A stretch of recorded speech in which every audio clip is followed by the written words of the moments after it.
Ini pengenalan yang benar akan keselamatan jiwa. Buat apa kita memperoleh seluruh dunia tapi kita binasa? Karena itu jangan sampai kita kesandung sama satu batu penjuru ini, yaitu Yesus Kristus. Kalau sampai kita tersandung, kita nggak mungkin ada harapan diselamatkan. Karena Yesus satu-satunya jalan, gak ada jalan lain. Gak ada. Kita bisa dikecam dunia kalau kita ngomong begitu, tapi saya nggak pedulikan. Karena itu bagi saya keyakinan. Asal saya tidak menjelek-jelekkan orang lain, ya kan? Tapi saya yakin bahwa hanya ada satu jalan ke sorga, yaitu Yesus Kristus Tuhan. Sampaikan sabdamu, sembunyikan hambamu di balik salibmu, biar nama Yesus ditegakkan, dan ku di baris paling belakang. Kau pasti akan menarik semua orang datang kepadamu sekarang. Bapa, terima kasih yang on-site maupun yang online. Kau berkati equally dengan cara yang sama. Sebab tidak ada jarak dalam hadirat Allah. Dalam nama Yesus. Amin. Puji Tuhan. Hari ini kita akan belajar firman Tuhan dari Yohanes 14. Dibuka dulu. Ambil Alkitab. Dan saya berikan tema saat teduh kita, apakah Yesus satu-satunya jalan ke sorga? Sebab pendirian kita tentang Dia menentukan hidup kekal kita. Perbedaannya itu sorga dan neraka bukanlah di tengah-tengah. Kita semua itu setelah kita mati atau meninggal dunia, kita akan berakhir di suatu tempat. Bukan karena bukan karena kata pendeta, tapi karena tertulis dalam firman Allah. Karena itu jangan sampai kita itu terkilir di kristologi. Ini bukan sekedar teologia. Tapi ini pengenalan yang benar akan keselamatan jiwa. Buat apa kita memperoleh seluruh dunia tapi kita binasa? Karena itu jangan sampai kita kesandung sama satu batu penjuru ini, yaitu Yesus Kristus. Kalau sampai kita tersandung, kita nggak mungkin ada harapan diselamatkan. Karena Yesus, saya kasih bocoran dulu sebelum nanti saya lanjutkan. Yesus satu-satunya jalan, gak ada jalan lain. Gak ada. Kita bisa dikecam dunia kalau kita ngomong begitu. Tapi saya gak pedulikan. Karena itu bagi saya keyakinan. Asal saya tidak menjelek-jelekkan orang lain, ya kan? Tapi saya yakin bahwa hanya ada satu jalan ke sorga, yaitu Yesus Kristus Tuhan. Jangan-jangan kita semua di sini yang mengaku Kristen pun atau yang sudah dari kecil di gereja bahkan, kita masih belum memastikan di hati kita. Kepercayaan kita itu masih belum mantap sama Tuhan. Karena kita merasa, iyalah Yesus salah satu jalan. Kalau sampai kita begitu, bahayanya adalah jangan sampai nanti kita menyadarinya terlambat sudah. Telat kalau kita sudah meninggal dunia, jangan resiko kalau namanya akhirat. Apa yang saya sampaikan ini, karena saya rindu, kenapa saya tergerak untuk menyampaikan yang satu ini, karena saya rindu agar keluarga saat teduh dan keluarga gereja Mawar Sharon seluruh, kita semua satu persatu akan suatu saat kelak berakhir di sorganya yang mulia. Karena kita itu nggak main agama-agamaan di hidup ini. Karena yang kita cari itu keselamatan. Bukan jadi orang baik. Tapi kita mau kenal Tuhan. Tuhan yang akan menjadikan kita orang baik. Tapi kenal Tuhan dulu. Kita gak bisa diselamatkan karena kesalehan, kebaikan, amal sosial kita.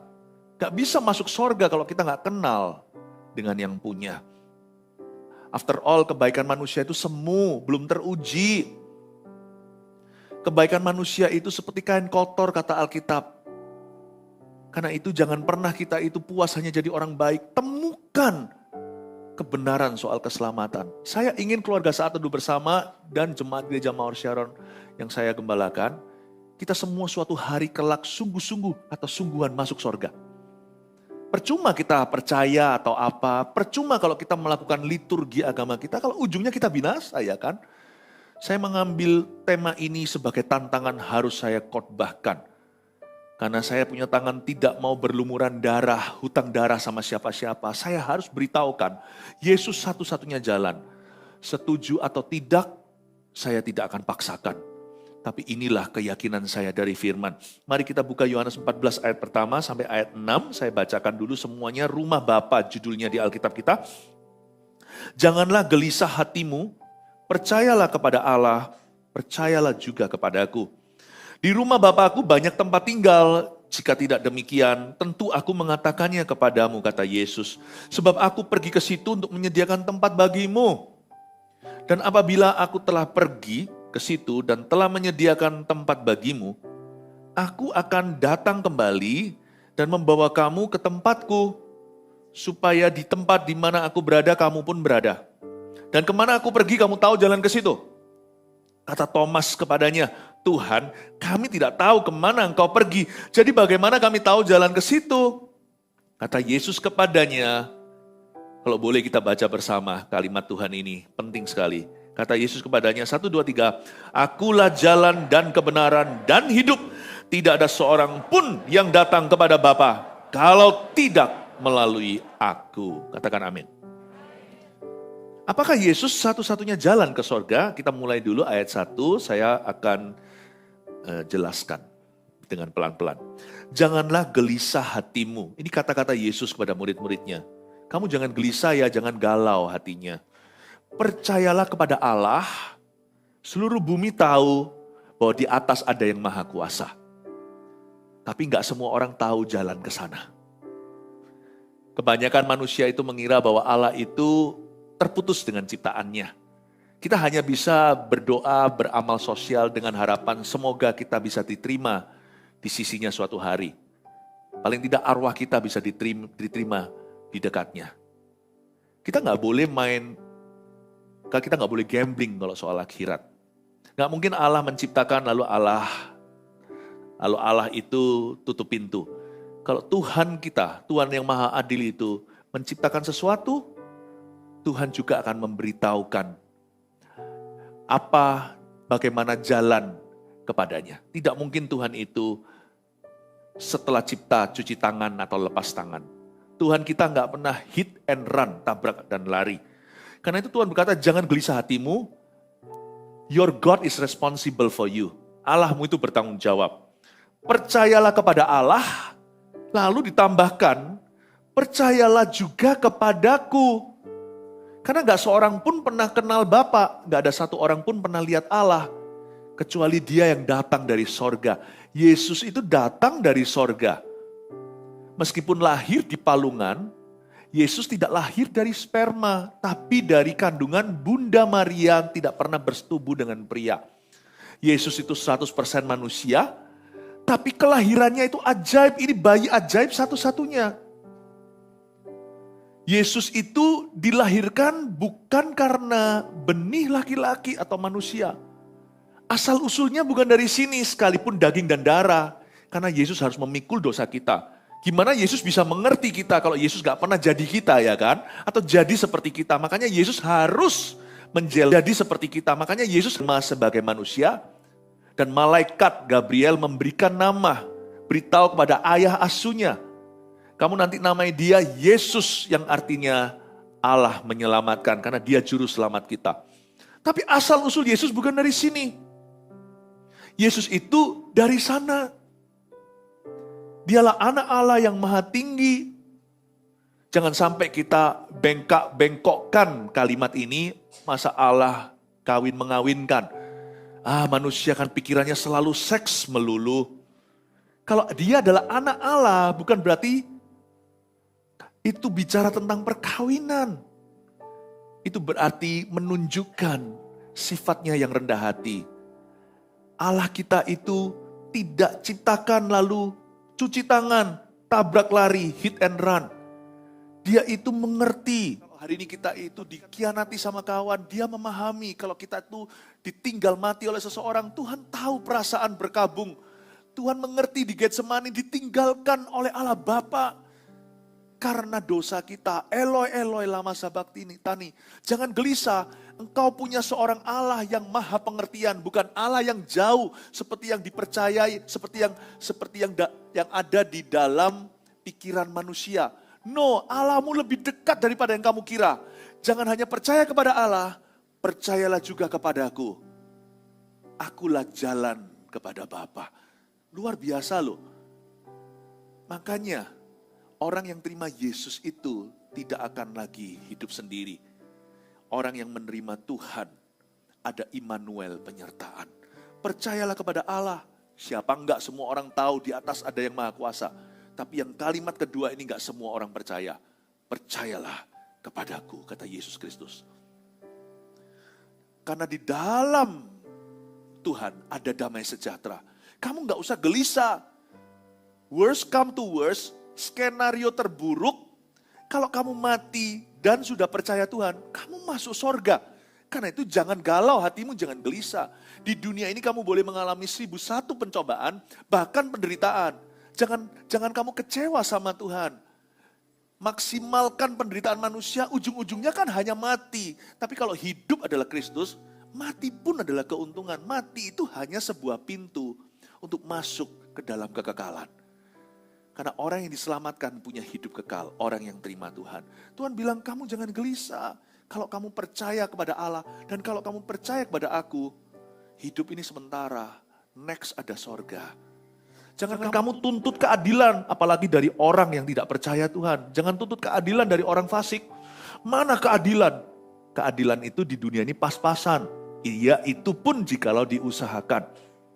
Di dunia ini gak ada keadilan sempurna, itu gak ada. Tapi semua nanti akan diseret ke tahta pengadilan Allah suatu saat nanti. Semua buku dan kitab dibuka. Semua yang kita pernah lakukan akan dibacakan. I know what you did last summer. Aku tahu apa yang kamu lakukan minggu lalu. Itu semua akan dibukakan. Tapi puji Tuhan, orang yang terima Tuhan sudah tidak lagi mengalami penghukuman. Roma 8 berkata, karena itu di dalam Tuhan, di dalam Kristus, tidak ada lagi penghakiman. Kita gak akan lagi dihakimi layaknya penghakiman tata putih nanti. Kita tidak akan diadili sebagai orang berdosa. Karena Yesus sudah menebus kita. Pengadilan orang percaya suatu hari itu hanyalah berupa upah. Bukan lagi kamu masuk neraka atau diselamatkan masuk surga. Karena ketika kita percaya Tuhan, kita sudah diselamatkan. Suatu hari nanti kita menghadap Tuhan itu hanya mendapatkan mahkota kita. Sesuai dengan apa yang kita lakukan di bumi, di hidup yang sementara. Puji Tuhan loh, saya gak takut mati, mau tahu kenapa? Karena saya tahu kalau saya merem di sebelah sini, yang sambut saya adalah Yesus. Jiwaku udah gak terhilang lagi. Karena itu, orang yang punya Yesus tidak takut mati. Mungkin kita takut prosesnya mati ya kan? Kalau misalkan kita jatuh dari tempat tinggi, ya gak diimani. Kalau ada kecelakaan pesawat, siapa gak takut sih? Mungkin proses matinya semua orang bisa gentar. Tapi kematian itu sendiri gak mematikan. Maut sendiri sudah dikalahkan. Kematian itu gak menakutkan. Sebab saya tahu loh, kalau saya end game over di sini, Tuhan akan menerima saya di sorganya. Pertanyaan anak sekolah minggu, kalau mati masuk mana? Coba tanya pada dirimu sendiri. Sudah yakin gak mati masuk sorga? Ayat 2, di rumah Bapakku banyak tempat tinggal, kata Yesus. Jika tidak demikian, tentu aku mengatakannya kepada kamu. Sebab aku pergi ke situ untuk menyediakan tempat bagimu. Ayat 2 ini kita bisa pelajari bahwa sorga itu ternyata nyata ya. Coba lihat kata di rumah Bapakku. Ada kata rumah, bilang rumah. Aduh, lalu ada kata banyak tempat tinggal. Coba katakan tempat tinggal. Jika tidak demikian, tentu aku mengatakan kepadamu, sebab aku pergi ke situ untuk menyediakan tempat bagimu. Katakan tempat. Ada 3 kata yang kita tadi sebutkan, yaitu rumah Bapa, tempat tinggal, tempat bagimu. Berarti apa yang kita bisa tarik kesimpulan dari ayat 2? Sorga itu nyata. Dan sorga ternyata sesungguhnya bukan berada di telapak kaki ibu, itu hanya kiasan saja. Ternyata sorga itu rumah, sorga itu tempat tinggal, dan sorga itu tempat bagi orang yang percaya dan menerima Tuhan. Udah jelas? So heaven is real. Kita gak usah percaya sorga itu nyata karena ada orang pernah mendapat penglihatan. Kita percaya sorga itu nyata karena Yesus mengatakannya. Ini adalah kata-kata Tuhan Yesus yang dicatat di dalam Injil. Ayat 3, dan apabila aku telah pergi ke situ dan telah menyediakan tempat bagimu, aku akan datang kembali dan membawa kamu ke tempatku, supaya di tempat di mana aku berada, kamu pun berada. Apa sih kesimpulan ayat ketiga? Gini loh ya, kata Tuhan pada muridnya. Apabila aku sudah pergi ke sana, ini Yesus belum mati, jadi mereka masih bengong, nggak tahu maksudnya apa. Maksudnya apa Tuhan mau ke sana? Mereka nggak menyimak kalau Tuhan berkata sebentar lagi aku akan menderita dan disalibkan. Tapi Tuhan di sini memprediksikan kebangkitannya, kenaikannya ke sorga. Di Indonesia namanya kenaikan Isa Al-Masih. Dan apabila aku telah pergi ke situ dan telah menyediakan tempat bagimu, sorga itu nyata ya kan? Aku akan datang kembali dan membawa kamu ke tempatku. Beneran kita semua itu akan pergi ke sana suatu hari.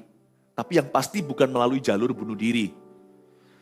Gak mungkin kita itu mengakhiri hidup kita. Nanti Tuhan bisa berkata, loh aku gak panggil nomormu kok kamu tiba-tiba muncul di hadiratku, itu gimana? Tuhan bisa tanya, siapa yang suruh kamu ke sini? Waktumu belum tiba. Iya kalau untung-untungan Tuhan bangkitkan atau gagal percobaannya. Jangan bunuh diri. Bunuh diri itu setan. Tapi kita semua itu harus berbuah. Bukan bunuh diri tapi berbuah di hidup ini. Kembangkan talenta, layani Tuhan. Di hidup yang sementara, dunia yang semakin parah, kita tetap berbuah. Karena kita gak melekat pada dunia, kita ini carang yang melekat pada pokok anggurnya yaitu Yesus Kristus. Kita pasti akan berbuah lebat. Kalau waktu kita sudah tiba suatu hari, entah caranya gimana kita mati, semua kita akan dipanggil Tuhan kalau Tuhan belum datang kembali. Tuhan bisa datang kembali hari ini, besok kita gak tahu, gak ada orang bisa prediksi waktu. Tapi kalau sudah giliran kita, we must be ready, saya harus siap. Kalau suatu hari kita dipanggil, lebih tua atau lebih muda daripada yang diduga, kita semua harus ready. Kita semua itu akan pergi ke sana. Aku akan datang kembali dan membawa kamu ke tempatku. You are going to heaven. Supaya di tempat di mana aku berada, kamu pun berada. Dari ayat 3 kesimpulan yang saya ambil adalah, sorga itu nyata ya kan? Dan kita bisa ke sana. Kita bisa ke sana. Masa Pastor Philip bisa ke sorga? Tapi kan gak ada orang pernah datang dari sorga. Saya gak tahu. Semua orang-orang teman-teman saya, keluarga handai taulan yang meninggal dunia, saya gak bisa bangunin. Bangun. Kamu lihat apa? Mati ya mati. Tunggu dulu, ada satu. Kalau Anda percaya. Dia dari mati kembali. Namanya Yesus. Dan sebelum lahirkan, bukan dari sperma manusia. Tuhan Yesus itu Alfa Omega, yang awal dan akhir. Dari dulu sudah ada. Makanya Yesus mau dirajam batu oleh orang Farisi, mau tahu kenapa? Karena mereka menantang Tuhan kan, masa kamu lebih pangkat dari Bapak Abraham, lebih pangkat dari Musa? Dan Yesus menjawab dalam bahasa Inggris yang gini, before Abraham, I am. Luar biasa loh. Kalau bahasa Indonesianya diterjemahkan gini, sebelum Abraham ada, aku ada. Wah, dianggap menghujat.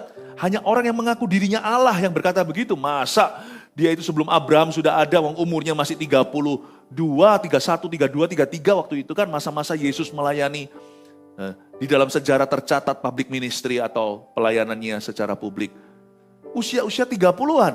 Dia bilang orang ini kok sok-sokan, dia kira dia siapa? Tuhan berkata, kamu gak percaya gak apa-apa. Ini orang mati ku bangkitkan. Mereka melihat, mereka tetap gak mau percaya. Orang bisu berbicara, orang buta melihat. Mereka gak percaya. Tuhan muncul pun di depan mereka, mereka gak percaya karena darah daging. Mereka hina. Mereka maunya itu Allah yang gagah. Kalau sungguhan Allah turun dalam kesuciannya, mati itu semua orang Farisi. Semua orang berkata, kalau memang Allah itu ada, tunjukkan. Tunjukkan dirimu kepada aku. Jangan doa gitu, saudaraku. Kalau sampai Allah muncul di depanmu, hai orang berdosa, langsung kau mati kutu di tempat. Langsung dibuang ke neraka. Makanya Tuhan datang dalam kelemahan. Bukan kelemahan dosa, kelemahan daging. Tuhan datang sebagai manusia. Percayalah, kalau Allah menjelma sebagai salah satu kita kepada milik kepunyaannya. Yohanes 1, jangan tolak dia. Jangan cinta kegelapan. Sebab milik kepunyaanku menolak aku. Tapi barang siapa menerima dia, diberinya kuasa untuk menjadi anak-anak Allah. Kalau Tuhan datang dalam kelemahan adalah untuk menjemput kita. Tapi kalau Tuhan datang dalam kegagahan, seperti yang diharap-harapkan oleh orang Farisi itu, adalah untuk menghakimi. Mau yang mana? Tuhan yang kuat atau Tuhan yang rendah hati? Suatu hari Tuhan akan datang kembali. Dan waktu dia datang dengan sangkakalanya, sudah gak datang lagi seperti gaya pertama di palungan. Gak bisa lagi dihina, gak bisa lagi dipukul, disalib, kemudian Tuhan mati hanya sekali untuk selama-lamanya. Pada saat itu penghakiman. I'm ready, saya siap. Saya siap untuk hari itu, tapi kalau hari itu belum datang saya mati, I'm ready to die itu. Saya siap untuk meninggal dunia. Tapi saya jangan dulu meninggal dunia, karena masih dibutuhkan oleh Gereja Mawar Sharon dan keluarga Saat Teduh. Anda juga jangan dulu, keluargamu membutuhkan, keluarga kita semua membutuhkan kita. Panjang umur ya. Amin. Dan ayat yang keempat, dan kemana aku pergi kamu tahu jalan ke situ. Kata Thomas kepadanya, Tuhan kami tidak tahu kemana engkau pergi. Jadi bagaimana kami tahu jalan ke situ? Ayat 4 dan 5 kita pelajari bahwa ternyata kita sebagai manusia tidak tahu jalan ke sana. Makanya Thomas itu mewakili kita. Thomas si ragu-ragu. Tuhan, kami nggak tahu jalan ke situ. Bagaimana kami tahu jalan ke sana? Makanya itu ada Yesus. Ayat 6. Inilah perbedaan kekristenan. Jikalau yang lainnya, kita yang harus menjemput Tuhan dengan berbagai macam persembahan. Dengan berbagai macam perbuatan-perbuatan baik. Hanya satu saja, yaitu dalam Christianity. Dalam Injil. Keselamatan dunia itu ceritanya begini. Allah yang menjemput kita. Luar biasa ya. Kata Yesus kepadanya, akulah jalan dan kebenaran dan hidup. Tidak ada seorang pun yang datang kepada Bapa kalau tidak melalui aku. Saya kasih bocorannya dulu. Ayat 6 ini langsung tutup buku. Yes. Ya, Yesuslah satu-satunya jalan kepada Bapa. Yesus satu-satunya jalan ke sorga. Dan Yesus adalah Tuhan. Saya kasih 3 poin. Supaya kita hari ini mantap betul keselamatan kita. Tujuannya 2. Supaya orang yang sudah kenal Tuhan semakin yakin tolong sudah dimeteraikan. Gak usah halaman keselamatan dibolak-balik lagi. Saya sudah tutup buku. Kalau soal Yesus tidak ada negosiasi. Saya sudah percaya tidak bisa tawar-menawar lagi. Supaya tidak ada satupun anak-anak Tuhan yang kelihatan Kristen di luar, tapi dalamnya belum diselamatkan. Masih ragu-ragu sama Tuhan. Masih kesandung Yesus Kristus. Tapi alasan kedua kenapa hari ini saya berikan 3 poin ini adalah supaya yang belum kenal Yesus menerima Tuhan hari ini. Yang pertama, apakah Yesus satu-satunya jalan ke sorga? Saya kasih statement kalimat ini dulu. Jikalau tidak, Yesus bukan satu-satunya jalan ke sorga, berarti Yesus mati sia-sia. Saya kasih satu ilustrasi begini untuk kita berpikir. Ini penting sekali karena ini keselamatan. Khotbah-khotbah yang lain di saat teduh bersama atau di gereja Mawar Sharon nanti itu semua tambahannya. Tapi ini fondasi, dari waktu ke waktu saya harus ingatkan. Buat apa Anda tahu bagaimana caranya diberkati, gimana caranya jadi bahagia kalau ujungnya masuk neraka. Makanya dengarkan firman ini penting sekali. Sekali-kali saya harus bicara tentang kristologi. Jikalau tidak berarti Yesus mati sia-sia. Coba saya kasih ilustrasi begini. Misalkan kalau ada satu orang itu nggak punya harapan. Satu-satunya jalan untuk menyelamatkan orang itu yaitu dengan menyerahkan anak kita sendiri. Kalau orang itu sudah berada di barisan hukuman mati.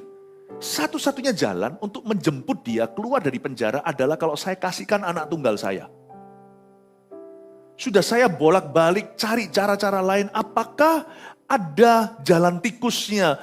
Adakah jalur alternatifnya untuk menyelamatkan si tahanan atau tersangka atau penjahat itu? Satu-satunya yang bisa melepaskan dia adalah kalau saya serahkan putra saya yang tunggal untuk selamatkan dia.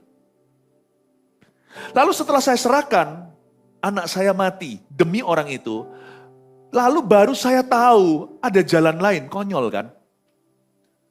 Pak, sebenarnya nggak usah loh sebenarnya orang itu di barisan hukuman mati iya. Bapak nggak usah serahkan anaknya, mati ganti dia. Sebenarnya hakim yang lalim itu disuap bisa kok. Sebenarnya ada jalan lain lah untuk bisa hapus dosanya. Untuk bisa bersihkan rekornya. Lu ngomong lebih awal dong bro. Mungkin kita bisa bilang gitu. Anakku udah terlanjur mati. Barang siapa berkata, Yesus bukan satu-satunya jalan, berarti mengaku bahwa Allah kecolongan. Berarti kita mengakui tanpa tidak secara langsung bahwa kita menuduh yang maha kuasa itu, bodoh dan membodohi putranya yang tunggal. Kalau misalnya jantungnya bermasalah harus di-bypass, saya dengar sih ya, beberapa teman dokter, itu adalah prosedur besar. Jangan langsung diam-diam bypass, itu jadi jalan terakhir. Karena jantungnya dikeluarkan. Contohnya kalau orang dalam keadaan darurat, itu sampai paru-parunya itu dipatahkan supaya tangan dokter masuk secara manual pompa jantungnya. Ternyata jantung itu bisa diselamatkan tanpa harus dipompa, mematahkan paru-parunya. Dikasih obat antibiotik aja udah pergi kok masalahnya. Betapa mubazir sia-sianya semua prosedur yang luar biasa itu dan membahayakan dan merusak bagian tubuh yang lain semua. Yesus itu tangannya udah dibolongin, lambungnya udah ditikam. Selama-lamanya waktu dia kebangkitan, dia menunjukkan dirinya pada Thomas misalnya. Thomas mencucukkan jarinya ke lubang-lubang itu. Kekal selama-lamanya. Yesus adopsi tubuh yang ada cacatnya. Supaya kita yang cacat nanti masuk surga. Kita semua tubuhnya sempurna, yaitu tubuh kemuliaan. Lalu kita berani berkata, Yesus bukan satu-satunya jalan. Gak harus di-bypass sih mestinya. Bayangin dokter itu bisa dituntut sama pasiennya. Dokternya garuk-garuk kepala. Sorry ya. Kilaf. Ternyata gak usah di-bypass sih. Kasih ring dulu. Atau cuma minum obat olahraga lah lifestyle. Ya ampun, kalau lifestyle ngapain Yesus mati? Kalau secara lifestyle kita bisa diselamatkan. Mati sia-sia dong. Mati sia-sia. Yesus mengalami kematian ngeri. Karena ada hukuman yang sengeri itu bagi orang-orang berdosa. Dan satu-satunya jalan dalam menggantung anak Allah di atas sana. Barulah murka itu dipuaskan. Justice serve. Keadilan itu ditegakkan. Jangan pernah kita sebagai orang Kristen, tapi kita pelin-pelan keyakinan. Saya nggak ajarkan untuk kita paksakan kepercayaan, enggak. Tapi kita sendiri nggak boleh ragu. Kita nggak boleh. Karena itu saya berkata, terima kasih aku tahu itu jalan satu-satunya. Akulah jalan, satu-satunya jalan, dan kebenaran dan hidup. Tidak ada seorang pun yang dapat datang kepada Bapa kalau tidak melalui aku. Berarti nomor 2, tuliskan. Karena iya, sekarang kita tahu jawabannya kan dengan penjelasan saya. Karena iya, berarti setiap orang perlu menerima Tuhan. Yohanes 1:12 nggak usah dibuka. Karena itu barang siapa yang menerima dia diberinya kuasa untuk menjadi anak-anak Allah. 1 Yohanes 5 juga berkata seperti ini. Dan ini tandanya orang yang percaya kepada anak Allah itu, yaitu ada kehidupan kekal di dalam anak Allah itu. Ada kesaksian dalam hatinya bahwa dia memperoleh hidup yang kekal. Saya keyakinan saya kalau saya suatu hari masuk surga karena Yesus ini. Karena Yesus di dalam hatiku. Bukan saya pelajari dari university atau dari kuliah. Saya nggak belajar dari buku mana-mana. Itu iman yang diletakkan di sini. Berupa damai sejahtera tidak gelisah. Ketika seseorang menaruh percaya kepada Yesus dan Yesus saja. Saya ragu nggak semua orang yang mengaku dirinya Kristen itu sungguh-sungguh percaya Yesus. Makanya hari ini saya tantang keyakinan kita supaya kita rombak semua keraguan agar kita semua memperoleh iman yang teguh yaitu keselamatan. Karena iya setiap orang perlu menerima Tuhan. Masa sih Pastor Philip kalau teman saya baik perlu terima Tuhan enggak? Jangan lupa kita semua hai keturunan Adam dan Hawa. Kita itu punya dosa asal. Dosa asal itu sebelum kita jatuh dalam dosa perbuatan. Semua kita itu udah ada kecenderungan. Waktu kita lahir, ya, waktu kita baby, waktu kita jadi batita, bayi 3 tahun atau 5 tahun, waktu kita sudah bisa membuat putusan sendiri. Siapa sih yang ajari setelah makan cookie, ya ini semua kotor semua, ada coklat-coklatnya, mama pulang dan berkata, hayo siapa makan? Siapa ajari dia berbohong? Nenek moyang, Adam dan Hawa, daging, bibit, bobot, bebet, gak bisa menipu. Dosa awal itu kelihatan, lucu waktu kecil, nanti besar. Dustanya bukan lagi cookie, tapi jinah atau simpanan. Bapak, Ibu, Saudara, keluarga saat itu yang saya cintai, kita semua tidak bisa pungkiri, we're all sinners, kita semua orang berdosa. Dari sejak bayi kita, tapi kan gak adil. Enggak lah, karena kita sendiri juga membuat keputusan untuk berdosa. Nantinya kita bangun karir sebagai seorang pendosa. Roma 3:23 berkata, because all have sinned, karena semua orang telah berdosa, karena semua orang adalah seorang pendosa. Dan ia telah jatuh dari kemuliaan Allah dan upah dosa ialah maut. Tetapi kasih karunia Allah adalah hidup yang kekal di dalam anak Allah yang tunggal, yaitu Yesus Kristus. Karena setiap orang perlu menerima Tuhan. Saya kasih hikmat satu lagi. Kalau kita itu kita yakin ya kan Yesus sebagai juru selamat kita. Yang sekarang kita langsung ke poin ketiga dulu. Karena setiap orang perlu menerima Tuhan. Nah sekarang masuk ke bagian kita. Bagian kita adalah, tulis ini, beritakan Injil dengan cara yang sopan. Beritakan Injil itu baik tidak baik waktunya, tetapi tidak boleh dengan cara yang tidak berhikmat. Maksud saya begini, Saya tetap pegang pada keyakinan saya. Tapi jikalau suatu saat saya dengan teman-teman saya, rekan-rekan yang bukan orang Kristen atau anak Tuhan, lalu dalam sebuah acara gimana, saya akan menolak untuk mencampur baurkan keyakinan saya dengan kemanusiaan. Saya kasih sedikit hikmat.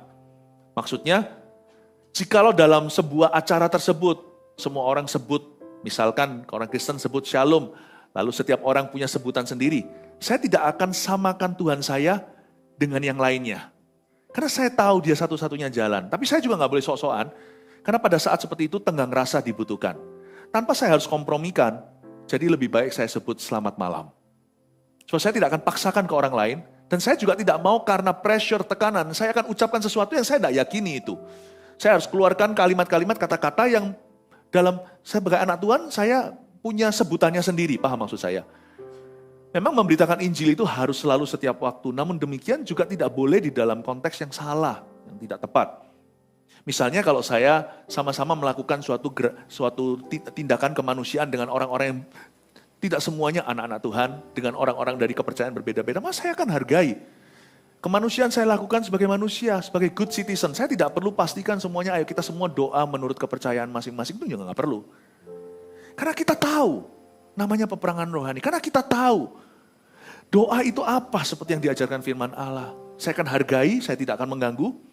Tapi saya akan lakukan kemanusiaan itu tidak perlu pakai embel-embel Tuhan. Karena ini konteksnya tidak tepat. Tuhan yang kuyakini disamakan. Saya tidak akan lakukan itu. Saya tidak akan lakukan. Saya akan lakukan sebagai kemanusiaan untuk menghormati dan menghargai. Waktu itu saya sementara sembunyikan iman saya. Bukan takut orang lain tahu saya Kristen. Tapi itu bukan waktunya saya gembar-gemborkan kekristenan.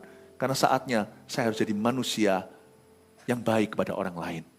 Paham maksud saya? Semoga Anda bisa dapat hikmat seperti ini. Karena banyak orang Kristen di dalam masyarakat tidak bisa menempatkan diri. Lebih tepatnya tidak bisa menempatkan Tuhan yang dia cintai itu. Karena bagi saya ini bukan roh agamawi. Kekristenan itu bukan agama semata. Kekristenan itu keselamatan dan kehidupan kekal. Bagian kita beritakan Injil dengan cara yang sopan. Jangan lupa ya, Injil disebut Injil damai sejahtera. Berarti kita harus membuat orang lain damai. Lakukan dengan cara yang positif. Jadilah berkat dulu dan solusi buat orang lain. Kita tidak perlu paksakan kehendak. Beritakan Injil dengan sopan. The gospel of peace. Injil disebut Injil damai sejahtera. Berarti kita harus jadi berkat dulu.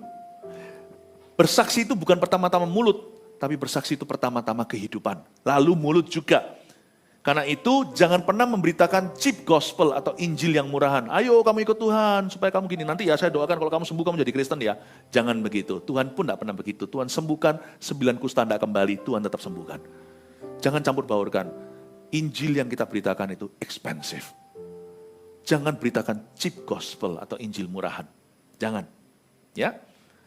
Dan yang satu lagi yang tadi beritakan Injil dengan cara yang sopan, saya kasih satu hikmat ekstra. Namun demikian pada waktu diharuskan kita harus buka mulut dan cerita tentang keyakinan kita. Jangan pelin-pelan Roma 1:16. I am not ashamed of the gospel karena aku punya keyakinan kokoh akan Injil. Bahwa Injil itu kekuatan Allah untuk menyelamatkan yang memberikan iman kepada orang. Yang menuntun orang dari iman ke iman. Pertama orang Yahudi, lalu semua orang yang dipanggil nanti. Injil itu adalah keyakinan yang kokoh. Waktu saya harus buka mulut, ya inilah saya buka mulut. Yesus itulah satu-satunya jalan. Saya tidak akan pelin-pelan. Don't be ashamed, jangan terintimidasi. Tetap kita dengan sopan berkata, I believe Jesus is the only way. Yesus adalah satu-satunya jalan. Dan statement kalimat itu harus Anda pertahankan karena itu keselamatan. Kalau kita bisa menghidupinya puji Tuhan, bahkan di beberapa tempat, kalau orang harus mati karena pernyataan iman itu, janganlah kompromi.